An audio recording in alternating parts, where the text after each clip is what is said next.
الرحمن الرحيم. الحمد لله رب العالمين والصلاة والسلام على أشرف الأنبياء والمرسلين نبينا محمد وعلى آله وصحبه أجمعين. أما بعد. On poursuit Inch'Allah tabaraka wa ta'ala notre lecture du kitab ou du matn Safinat al-Najah d'Al-Faqih al-Allama Salim ibn Abdullah ibn Sumayr al-Hadrami al-Shafi'i rahimahullah ta'ala.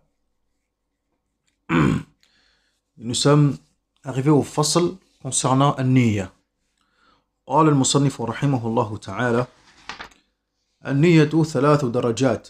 إن كانت الصلاة فرضا وجب قصد الفعل والتعيين والفرضية، وإن كانت نافلة مؤقتة كراتبة أو ذات سبب وجب قصد الفعل والتعيين، وإن كانت نافلة مطلقة وجب قصد الفعل فقط. الفعل أصلي، والتعيين ظهرا أو عصرا، والفرضية فرضا. Ici, l'auteur, rahimahullah ta'ala, qu'est-ce qu'il nous explique et qu'est-ce qu'il nous dit? Il nous explique en fait que la niyya,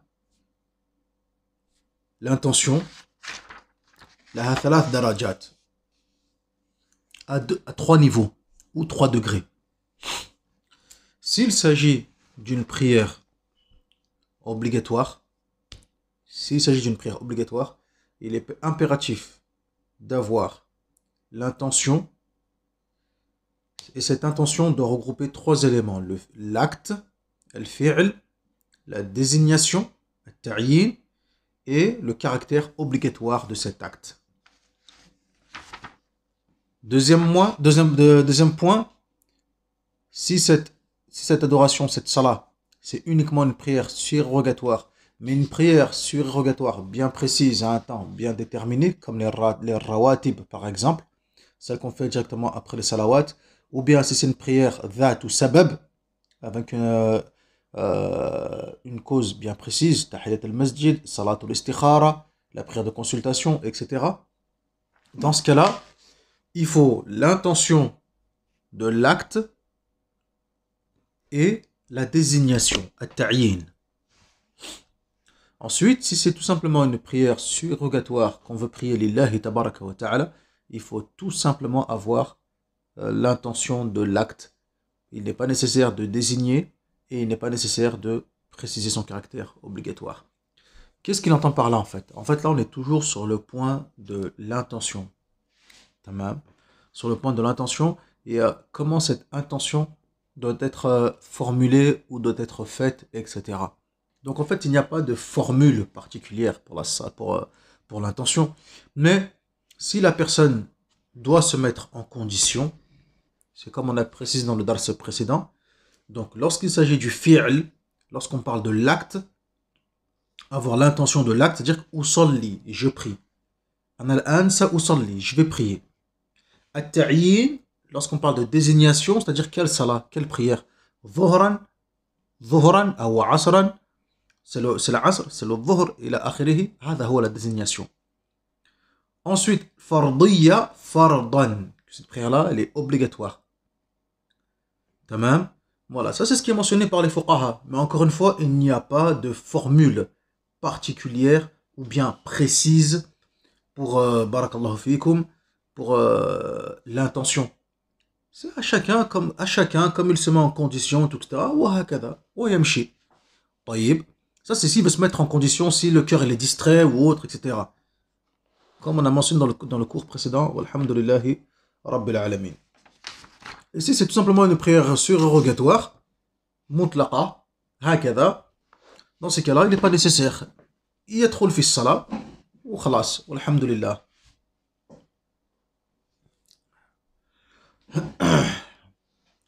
Ensuite, le musannif rahimahullah ta'ala, il passe à un nouveau fasl qui concerne les conditions de takbirat al-ihram. Shurut takbirat al-ihram, 16, qui sont au nombre de 16. قال المصنف رحمه الله تعالى أن تكون حالة القيام في الفرض. Donc déjà lorsque tu fais takbirat al-ihram, وقوعها في القيام إن كانت الصلاة فرضا وقدر. Donc bien sûr, tu dois faire takbirat al-ihram en étant debout. Bien évidemment, si c'est une prière qui est obligatoire, étant donné que la prière surrogatoire, on peut s'asseoir. Donc, si c'est une prière obligatoire, et de plus, si tu es capable de te mettre debout, comme on a vu dans les piliers de la salat, si la personne est capable de se mettre debout. Deuxième condition, وأن تكون بالعربية. أن تكون بالعربية. Elle doit être en langue arabe. Troisième, وأن تكون بلفظ الجلالة. Troisième condition, بأن تكون بلفظ الجلالة. On doit prononcer le nom d'Allah Azza wa Jal, Allah, et non pas Ar-Rahmanu Akbar, etc. لا, لم تصح. Allahu Akbar. Quatrième condition, بلفظ Akbar. Il faut absolument qu'il y ait le mot aussi Akbar. Ou comme on a dit dans les cours précédents, Al-Akbar. تصح الأكبر. Mais أكبر هذا هو الأفضل والأكمل. Donc si quelqu'un dit Ar-Rahmanu Akbar ou bien Allahu A'zam, etc., لم تصح. Cela n'est pas valable. Cinquième, الترتيب بين اللفظين. Cinquième condition, respecter le tartib entre les deux mots. L'ordre. Allahu Akbar et non pas Akbar Allah. Abadan. Sixième condition, وأن لا يمد همزة الجلالة. وأن لا يمد همزة الجلالة. Sixième condition, ne pas faire une voyelle longue dans la hamza de Allah. Donc c'est Allah et non pas Allah. La abadan. Abadan. Allah. Faqat. Septième condition, وعدم مد باء وعدم مد باء أكبر. Septième condition, ne pas non plus faire de voyelles longues avec le ba de Akbar. Allahu Akbar. La abadan. Abadan, abadan, abadan. Et de plus, cela change le sens. Et de plus, cela change le sens.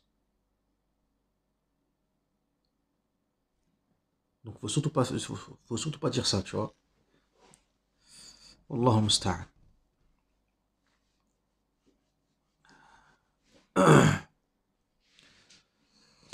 Ensuite, wa an la yushaddid al-ba.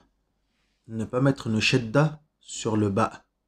Allahu Akbar. Et non pas Allahu Akbar. Allahu Akbar. Faqat. Wa an la yazida wawan sakina aw mutaharrika bayna al-kalimatayn. Et ne pas rajouter un waw entre Allah et Akbar. Allahu Akbar. Allahu Akbar. Des fois on entend ça.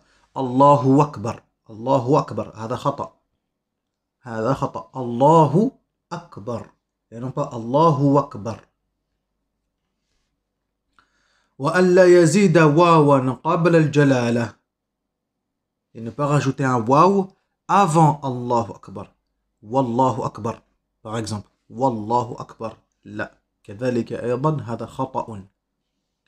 وأن لا يقف بين كلمتي التكبير وقفة طويلة ولا قصيرة.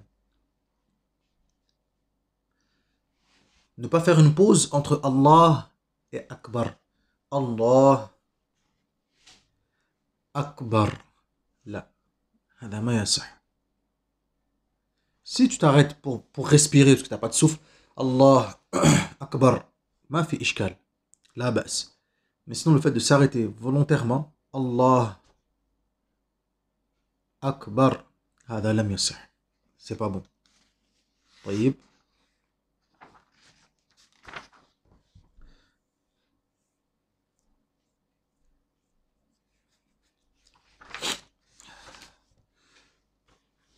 Euh, je dis lam yassih. Là, yassih, c'est bon, mais c'est une khata aussi également. Ça fait partie de la bienséance de prononcer Allahu Akbar sans émettre aucune pause entre les deux. وأن يسمع نفسه جميع حروفها.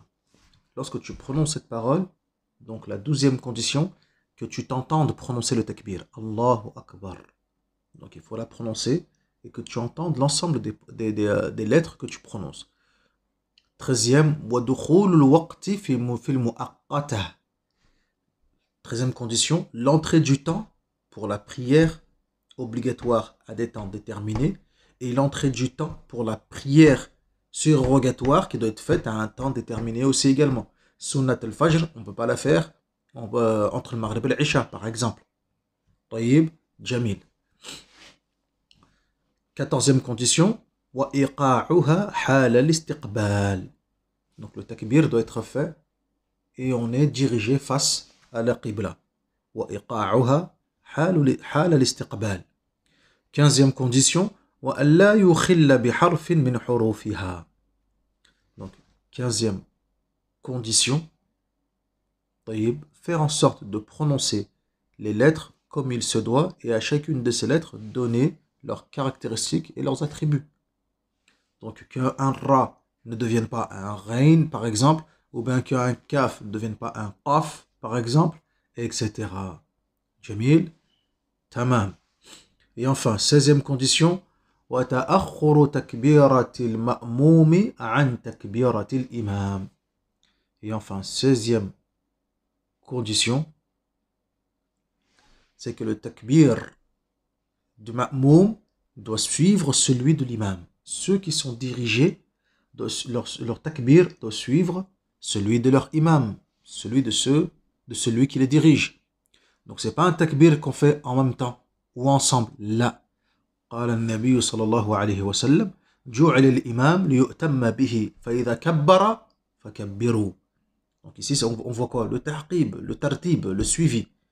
L'imam a été désigné afin qu'il soit suivi. S'il fait le takbir, faites-le vous aussi. Donc, إذا كبر فكبروا. إذا كبر. D'abord, lui fait son takbir, ensuite, nous on fait le nôtre. Nous kabbir, etc. Tamam. Donc, avec ça, on a terminé ce fasl concernant les conditions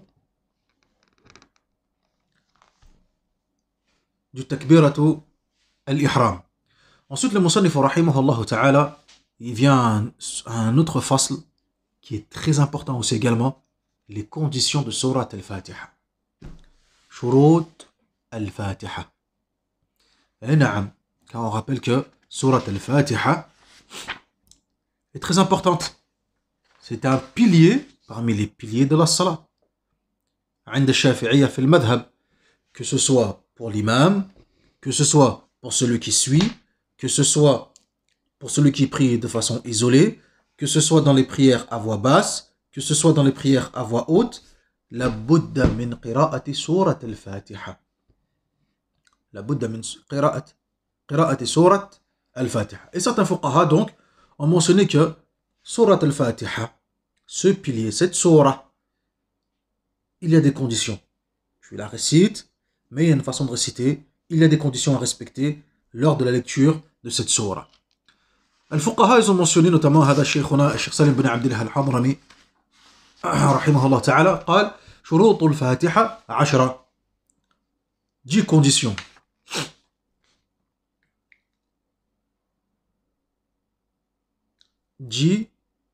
conditions. تمام. Et certains ont rajouté encore 2 autres conditions, ça fait 12. Et certains ont rajouté encore 2 autres conditions qui font 12. Là, on va rester avec ce qu'a mentionné Al-Mu'allif rahimahullah ta'ala. Première condition, at-tartib. Le tartib, respecter l'ordre de la sourate. Ni on avance un verset, ni on recule un autre, ni abadan. Là, première chose. Deuxième chose, al-mu'ala. La successivité de la lecture, etc. et des actes, ila akhirihi. Tamam. Donc, al-muwala bayna kalimatiha.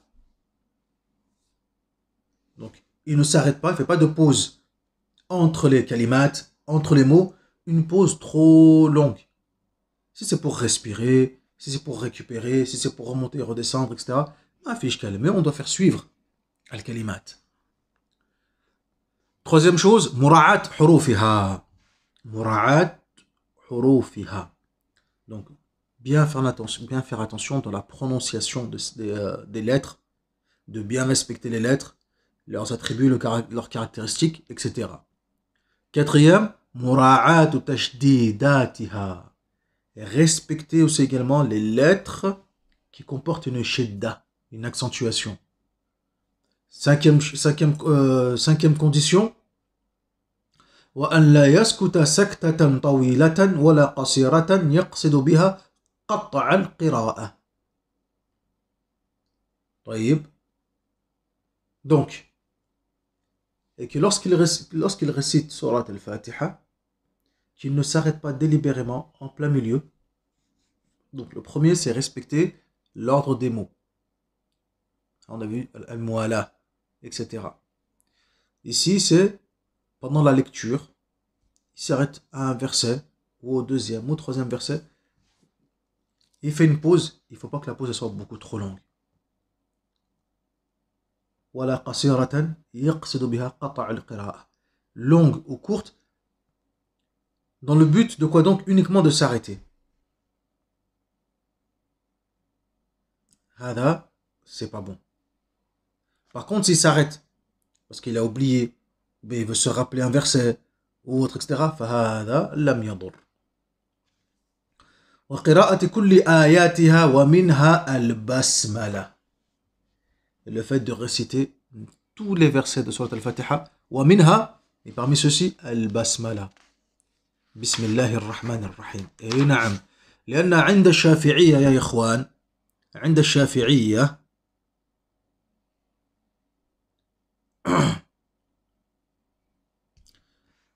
la basmala, elle fait partie de Surat al-Fatiha.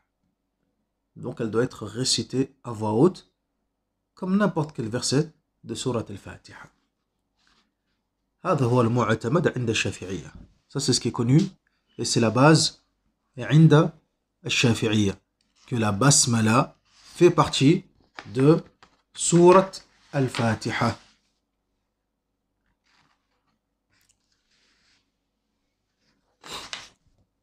Donc elle doit être prononcée.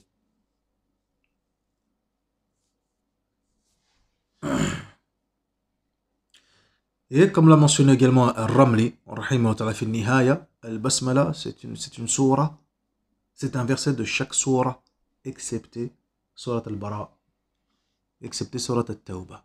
Mais ça, on verra par la suite, Inch'Allah, tabaraka wa ta'ala, lorsqu'on fera par exemple Abu Shuja', Mukhtasar Abu Shuja' ou Al-Umda, bi'idhnahi tabaraka wa ta'ala. على كل حال المشهور والمعتمد عند الشافعية c'est que le basmala fait partie de Surat Al-Fatiha. Septième condition, وعدم اللحن المخل بالمعنى. Faire attention à ne pas faire des fautes de prononciation qui peuvent altérer les sens. وأن تكون حال القيام في الفرض. Cette récitation doit être faite lorsque le prieur se trouve debout, قائم, bien sûr, dans la prière obligatoire et pour celui qui en est capable. Neuvième condition, وأن يسمع نفسه القراءة. Lorsqu'on récite Surat al-Fatiha, on ne récite pas la bouche fermée dans sa tête. وهكذا لا أبدا. القراءة بالصوت والتلفظ, avec un son et une prononciation. Seulement tu t'entends. على الأقل, c'est que tu t'entends. Si c'est une prière en assemblée, une prière collective, prie doucement, juste tu t'entends. ويكفي إن شاء الله تبارك وتعالى. وألا يتخللها ذكر أجنبي. Et que cette prière, cette lecture ne doit pas être altérée par une quelconque parole hors contexte. طيب. Une quelconque parole qui n'a pas sa place à ce moment-là. طيب. Bien évidemment, les fuqaha, les fuqaha mentionnent que, excepté lorsque, barakallahu fikum, si c'est fait par oubli ou par jahl, c'est autre chose. Mais si c'est volontaire, هذا لم تصح. هذا لم تصح. Donc avec ça, on a terminé les conditions de la lecture de sourate al-Fatiha. Et on verra, Inch'Allah, tabaraka wa ta'ala, dans le dars al-Qadim, les fameuses tashdidat. L'auteur, rahimahullah ta'ala, va mentionner ensuite les lettres dans lesquelles il y a des shiddah, une accentuation de la prononciation, et son nombre de 14. Et on verra ça, Inch'Allah ta'ala, dans al-Fasl al-Qadim, bi'idhnillahi azza wa jal. ونكتفي بهذا المقدار إن شاء الله تبارك وتعالى والحمد لله رب العالمين وصل اللهم على نبينا محمد وعلى آله وصحبه أجمعين سبحانك اللهم وبحمدك أشهد أن لا إله إلا أنت أستغفرك وأتوب إليك